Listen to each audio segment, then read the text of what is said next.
In this lesson, we will examine questions where we are given information about people's ages in the past and/or in the future. In this question, we are given information about the present ages of Sue and Marco, and we are given information about their ages 4 years in the future. To solve this question, we will create a table with both time periods as columns. Let's begin with the information concerning their ages at present. Here we are told that Sue is 8 years older than Marco. So let's assign a variable to the smaller value, which is Marco's age. Let's let m represent Marco's current age. Since Sue is 8 years older than Marco, her age will be m plus 8. Now please note that we could also assign a different variable to Sue's age. However, the given information here does not appear complex enough to warrant this.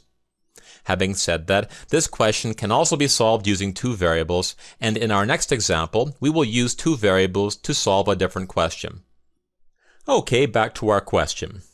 Once we have assigned variables to Marco's current age and Sue's current age, a common mistake is to then move on to the information about their ages 4 years in the future. The important point here is that if we know the present ages of Marco and Sue, then we can easily determine their ages 4 years in the future. To find Marco's age 4 years from now, we simply take his current age, m, and add 4 to it. Similarly, to find Sue's age 4 years from now, we take her current age, m plus 8, and add 4 to it. At this point, we can examine the information about their ages 4 years in the future. Now from our table, we can see that in 4 years, Marco's age will be m plus 4, and Sue's age will be m plus 8 plus 4. Our goal at this point will be to create an equation. So can we say that these two quantities are equal? The answer is no, since the question tells us that in 4 years, Sue's age will be twice that of Marco's age. So if we want to make these two quantities equal, we can take Marco's age and multiply it by 2, in which case the two quantities are now equal, and we have an equation we can solve for m. From here we can expand the left-hand side and simplify the right-hand side. Then if we subtract m from both sides, and then subtract 8 from both sides, we get m equals 4. Now that we know that m equals 4, do not make the mistake of choosing answer choice A. Keep in mind that the question asks us to find Sue's current age, and earlier we said that her age is equal to m plus 8. So if m equals 4, we can replace m with 4 to see that Sue is 12 years old, and the answer here is C.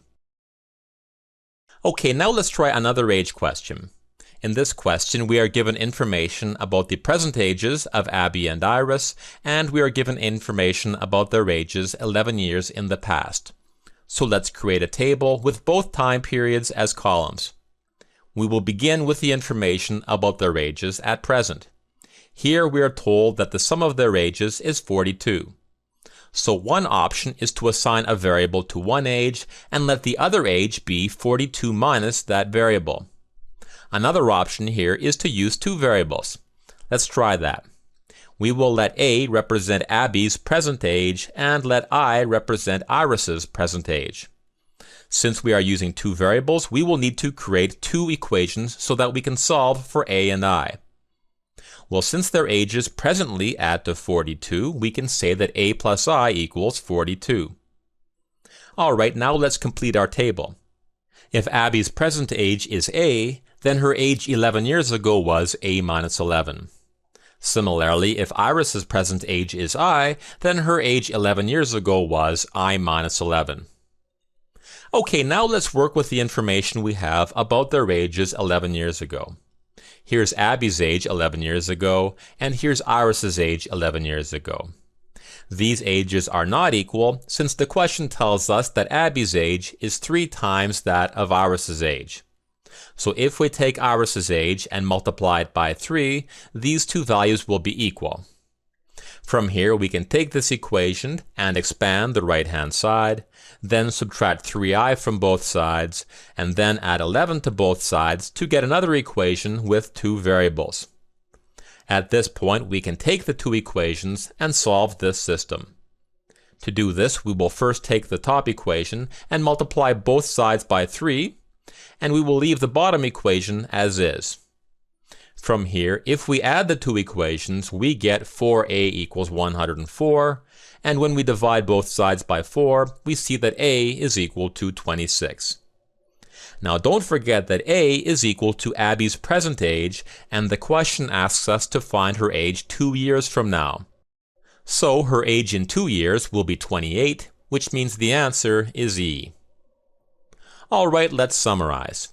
In this lesson, we learned to solve questions involving past and future ages by first creating a table with the given time periods. Then we create 2 or more equations to solve, and finally we recheck the question to ensure that we have obtained the required information.